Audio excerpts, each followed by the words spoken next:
आज की ये जो कहानी है, पुराने बरगद के पेड़ में बसे हुए चुड़ैल की कहानी है।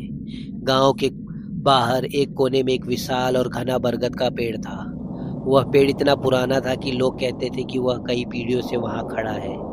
लेकिन उस पेड़ को लेकर एक अजीब सी दहशत गांव वालों में थी। सूरज ढलते ही उस बरगद के पास जाने की हिम्मत कोई नहीं करता था।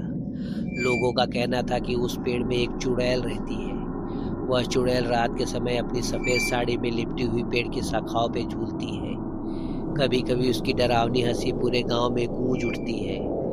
एक बार गांव के दो नवयुवक राजू और मोहन ने सोचा कि ये सिर्फ अफवाहें हैं। जब पूरा गांव सो रहा था, दोनों मशाल लेकर उस बरगद के पास पहुंचे।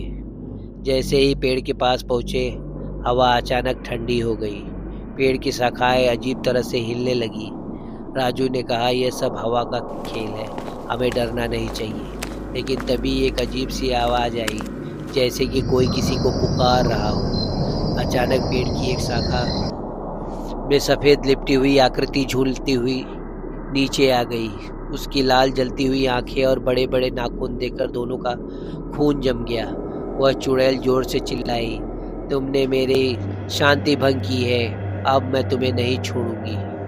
डर के मारे राजू और मोहन ने वहां से भागने का फैसला लिया, लेकिन उनका रास्ता अचानक किसी अदृश्य शक्ति ने रोक दिया। चुड़ैल जोर जोर से हंसने लगी और बोली, ये पेड़ मेरा घर है, जो भी मेरी शांति भंग करेगा उसे उसकी कीमत चुकानी पड़ेगी।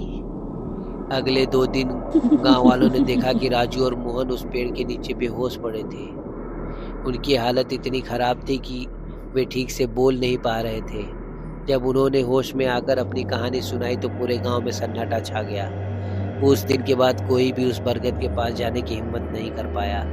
वह पेड़ आज भी गांव के कोने में खड़ा है और उसकी शाखाओं पे हर रात सफ़ेद साड़ी में लिपटी हुई आकृति झूलती रहती है।